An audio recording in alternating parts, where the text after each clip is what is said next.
My dog is in here with me and he's sniffing because I have like this little platter of food. I don't even think he realizes I have it yet. Smell that. Yeah, there's cheese in there. So,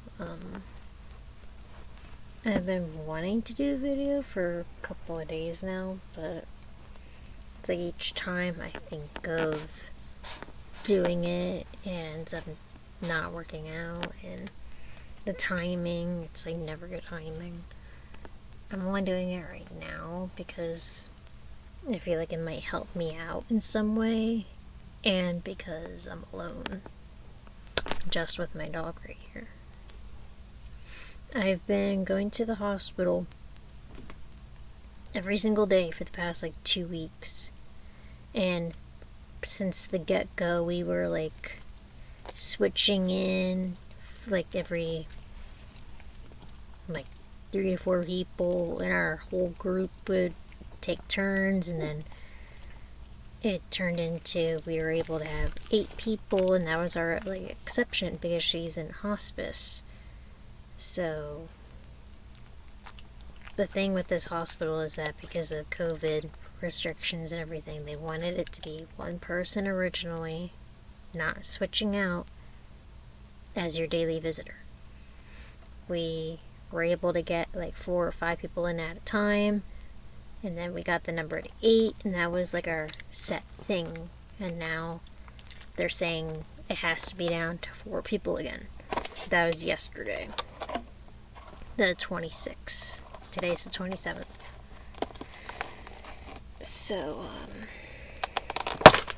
I've been wanting to do updates on this for a while now, but it's just like so much is changing, and every day it fluctuates, and you just don't know what you're getting when you go there. So instead of like doing like, oh, this is the update, here's an update, I figured I would just do it at one time, and if I had to come back one more time, I would. So here's the thing. I've talked about this some before. My sister has colon cancer. It's been so bad. She would get blockages, and she'd be in and out of our local hospital, and then she would go up to the one that's like an hour away, where she's been staying now for a long time. And she was told that, from like a doctor's opinion not that long ago, that he didn't think she'd be able to come home, that she would just be there and die there. This sentence really hits different knowing what I know now. And now my dog's sniffing at what I have.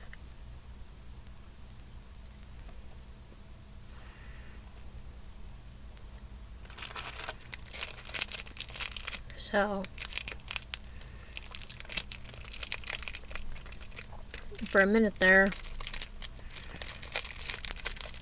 she was getting fevers and had blockages that are coming and back, and like she would be fine for a little bit. It's just like problem after problem. She had a yeast infection in her blood, and basically when things got really bad, we were told she was gonna have like 72 hours of life. And it's like, oh hey, it's been a week, she's still here. Oh, it's 2 weeks, she's still here. And for a few days, like last week, she was pretty lucid.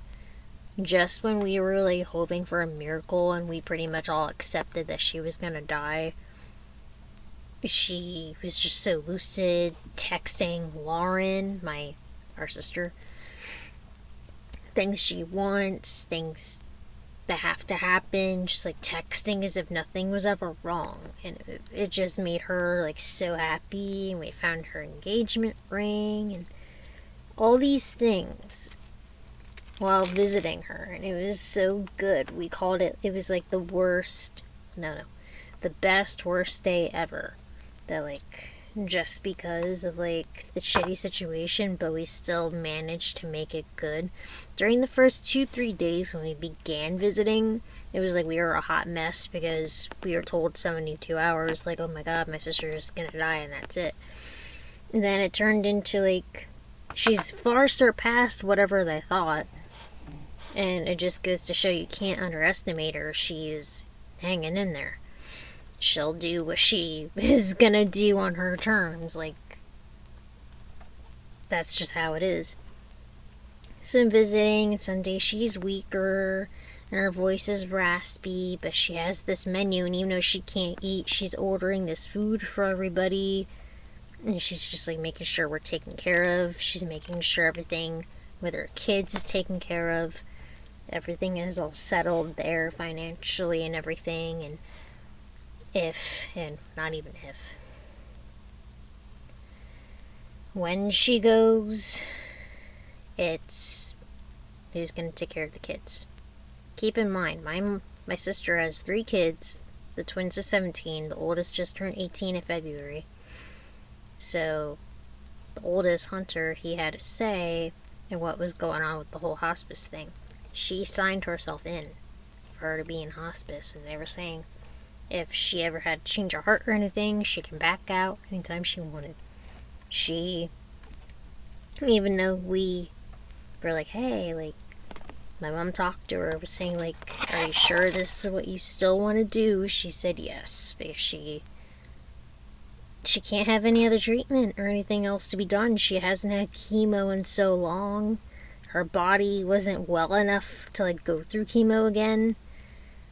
Her bowels, and she had like an obstruction, and now she has another thing with her bowels, which means like they're poisoned. It's just so much. So much. It feels like we've been doing this forever. We would go and visit her for several hours until like we have to say goodnight, and then we go to the hotel that's on the hospital campus, and we've been staying there some days. Even if we don't spend the night, it's still always being used. So we had 2 rooms that we were doing the stay for. I was gonna say rent, but not rent. You know what I mean? Just like to stay the night.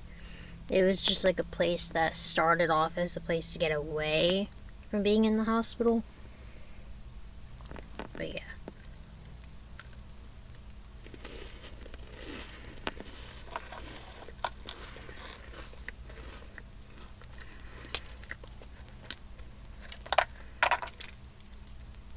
So I've been talking to some of my friends in like my Discord server that I'm in during this whole process, and people kept saying how they're praying for my sister and stuff, and I appreciate that, but she's not religious, and I've never really been religious, but we appreciate like the thoughts and the energy, and if you do pray, we appreciate that was the thing that people did for her.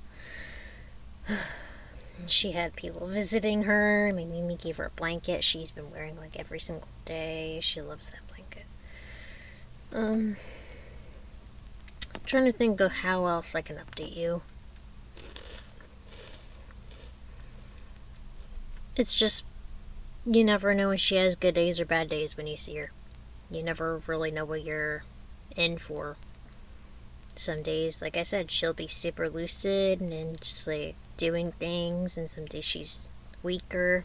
But if we have songs on, she'll try to sing the song, even if her voice is like so raspy and not all there. She'll still sing. She kind of had me sad at one point. Can't even talk today. But it's like she wanted to write in her notebook, and she thought it would be a cute little idea, but she couldn't get her idea straight into her writings. Like, her mind wasn't all there to be writing, and she was like, I can't write, I can't sing. I was like, Jess, I want you to try to sing. We like when you sing. It doesn't matter. And she like smiled at me. The main thing I'm thinking of now is like all the time she had like a cute reaction when She was offered a popsicle and stuff like that because she can't eat like her regular foods she would have loved like a year ago. She just wants ice, popsicles, ice cream. She has the NG tube in her nose, and she is always worried about that working or not. And she had complications with it a lot. So she never really wants to have like bits of food, even though she could. So her like popsicles and water ice and stuff like that is like her super special treat. And her fiance went kind of far away in the area to get her like this one shake type thing that she really wanted. He took forever, it felt like, but he went and got it for her because she wanted it that badly.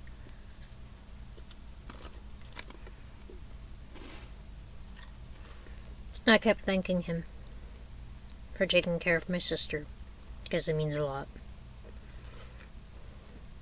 She wasn't in a good relationship for a long time, and then she finally is able to be with him for a couple of years. And it means a lot. That's what she needed, someone to make her feel loved and special and appreciated. And he was all that. It's like he was heaven sent. And if you guys ever watch Charmed, I don't know if they do it in the reboot, but in the old one, Piper has her husband Leo. He's like an angel, he's the white lighter. That's what I told her that he was like. I said, you're like Piper, the badass witch, and you have Leo, which is like Jason, and she smiled. I was like, you have a white lighter. So you're probably wondering, what's the update now?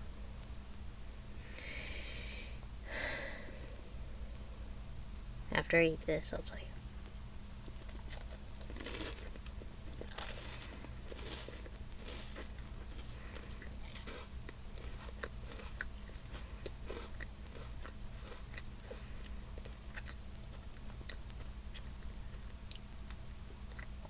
The reason I can even be calm about any of this is because I already cried a bunch today. And especially during the beginning of this whole thing, I cried a lot because I thought we already were gonna lose her a long time ago.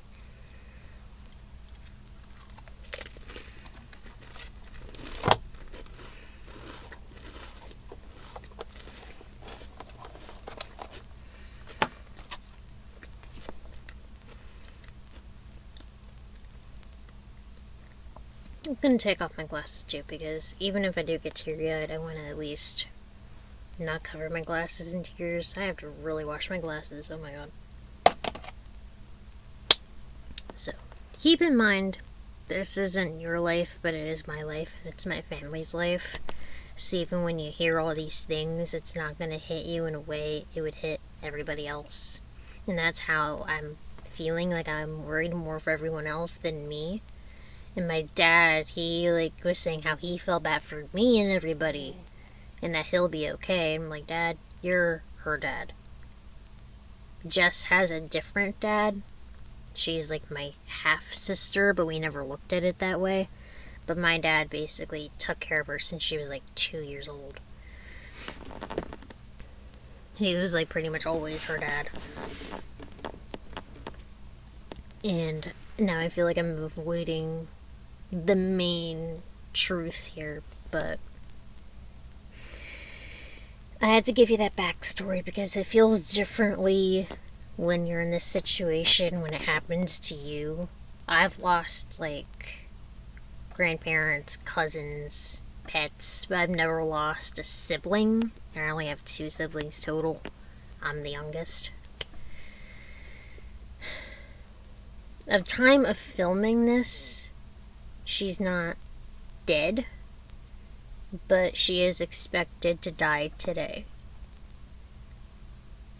And before, it's hard to tell if that's even accurate or not, because before it was like 72 hours, and then they told us a week. But I don't think she even filled up the whole week span until like today when I woke up. They were like, you have to get up because Jess really isn't doing well.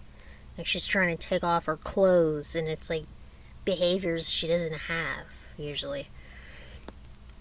And they're just like, she really isn't doing well, something's up, and we gotta go. We were in the cabin when I found this out, so not too far of a difference from here to the hospital, but we went from the cabin to the hospital. And my niece and nephew said goodbye, and then I went up to say goodbye. And this is my second goodbye now, because the first time, like I said, they made it seem like it was supposed to be that 72-hour thing, and we all had in our set, like, shit, we're gonna lose her. But yeah, this is the second and most likely the final goodbye I had to give. And I pretty much already said, like, the really meaningful stuff before, like how I was thankful that she did all these, like, sweet things for me, and that she was there, and she, like, pretty much helped raise me when I was little. Like, my mom said her and I were really close when I was little, and that kind of stopped when she had her own kids. It's a 12-year age gap, so I mean, I guess that's more natural that I wasn't as close to her now as, like, what my sister is, because they're only 6 years in between. And Lauren and I are 6 years in between, and then Jess and I are 12 years in between. But yeah, she's expected to pass away today. Oh, shit. I did not want to say that sentence.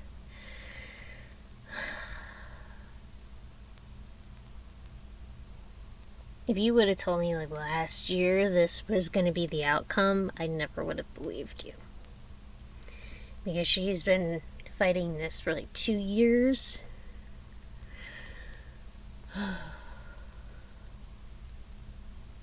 And she was so loyal to the trial she was on, the trial of drugs. Like, they were so picky and finicky with what you could and couldn't do, and she didn't want to mess it up.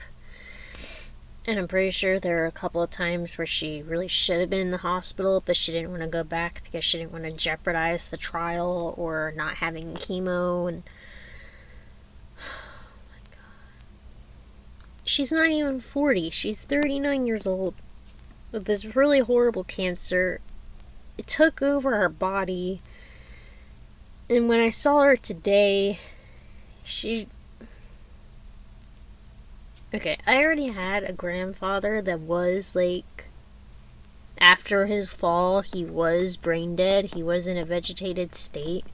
So you should click off now if that triggers you. It doesn't help me any. Like, that really upsets me. It's a memory I'm always gonna have. And that's what she reminded me of when I saw her. Because her eyes were open, but ever so slightly open.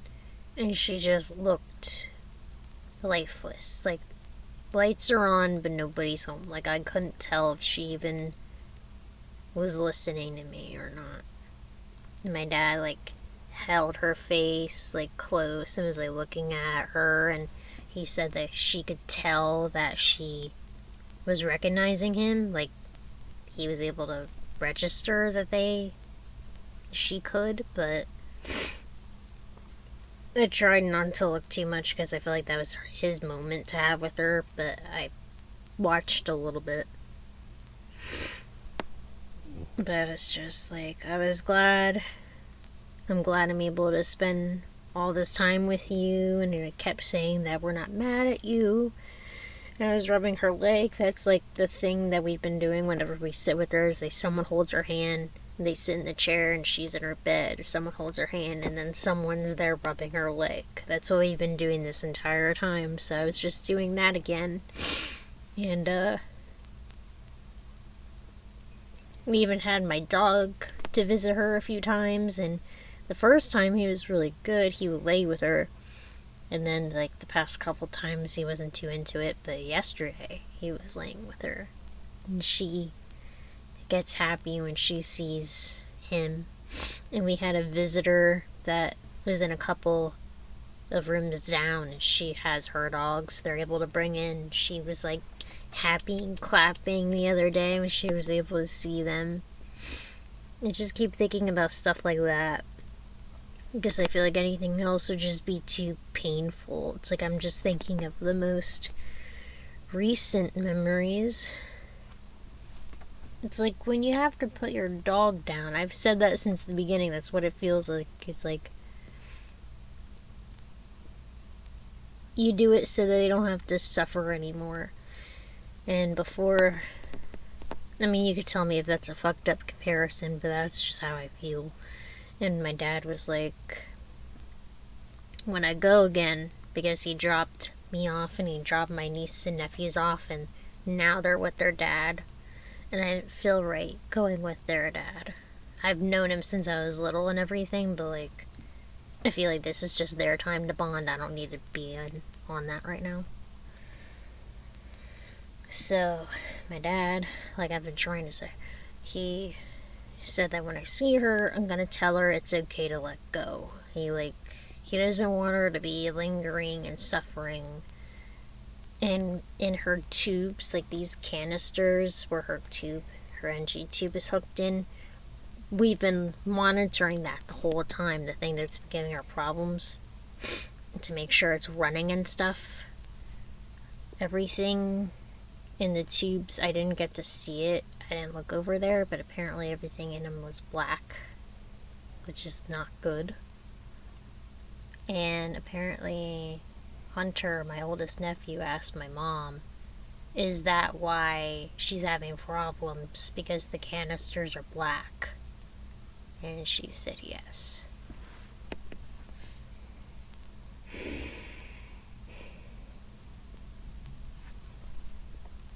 It just makes me sad because it's like, it's not even that I'm just like losing my sister. I just keep thinking about how the kids are 17 and 18 and already are losing their mom. Like, if I were to lose my mom, I would be fucking a wreck, because my mom and I are pretty close. And I just feel bad for my mom. I don't know how I'm gonna help her through this at all, because she has been pretty emotional the past couple weeks as is. And you know, my family isn't that affectionate of a family. We pretty much mainly hug whenever something bad like this has happened. And I've been getting like cheek kisses and forehead kisses from them, and hugs a lot. And that's why. And my dad, like last night, was like, you're not getting hugged enough. And I was like, she's been hugging me more than she's ever hugged me, my mom. And like, she's been hugging me a lot. I think I have enough hugs.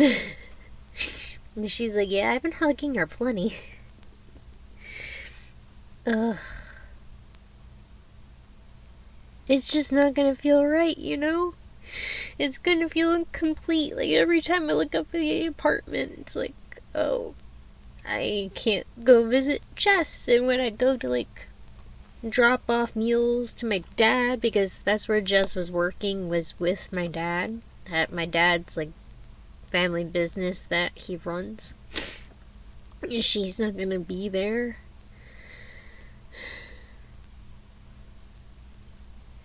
And I feel greedy for like wanting it, but I just like, I wanted to make more memories with her and do different like beach trips and stuff like we've been doing. And with COVID, that didn't really get to happen. Plus, I mean, not even just COVID. I mean, she would have been in the hospital, but this was like the one thing I didn't think would happen. And now that it's here, it feels like a nightmare. And I just feel so fucking bad for Jason, her fiance, because he literally was in Minnesota, got up and moved to New Jersey, and then would go from New Jersey here to PA to be with her, because his work he found was in New Jersey. And she was supposed to move in with the kids in New Jersey with him, but they weren't there yet because the oldest didn't graduate and the other kids had school. But now he's graduated. They're doing online versions of their school. And it just makes me sad that, like, she didn't get to go through the rest of that.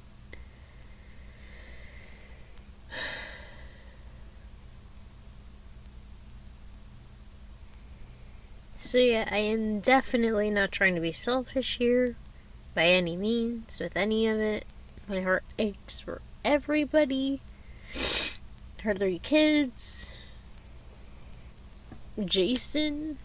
My sister. My sister is gonna be a hot mess. I already know. I don't know how I'm gonna make any of that better for her. My mom. My dad's been crying on and off, because it's basically one of his. I don't even know how long this video is, but I'm sorry. I wouldn't recommend watching this if you want to stay in a good mood or anything. But I've been wanting to, like, say something about this because I've done videos about her before, and the crystal thing, I don't even know what's gonna happen to them. They might just end up going back in her possession. She had them sitting on her little cart in the hospital near her bed.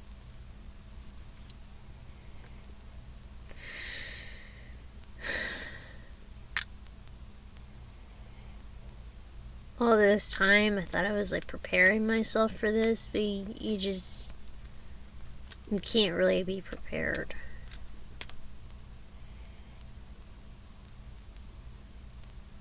I'm, like, on and off. It's like sometimes I cry and sometimes I just feel numb. And, like, I don't want to feel anything.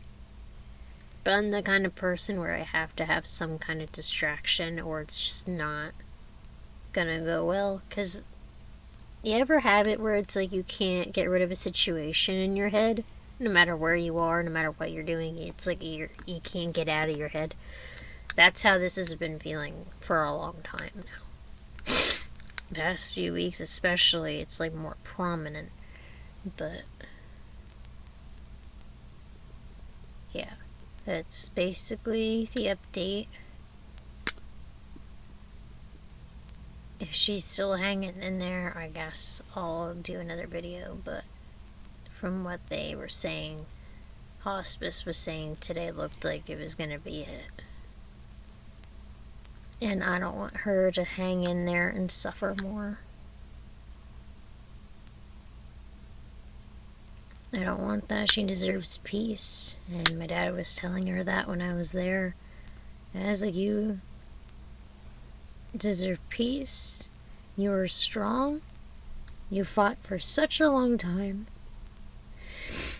And you don't deserve this. I didn't say that, but I'm pretty sure somewhere along the line I probably told her that she didn't deserve this. Not when she was in the hospital now, but like I'm pretty sure I said before.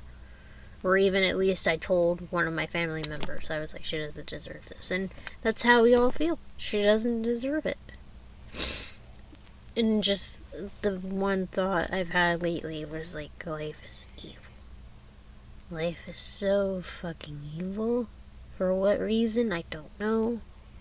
I don't know why she was dealt such shitty cards.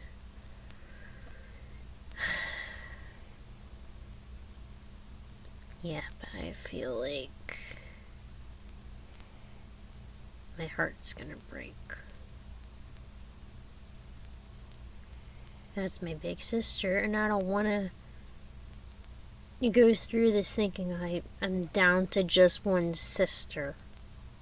Because I won't be. It's just the oldest one isn't here. It feels so fucked up. And what really upsets me is thinking about holidays. Like, I don't want to go through Halloween without her. I don't want to go through Christmas without her. And then her birthday would be in January. And then it's like she won't even get her 40th birthday.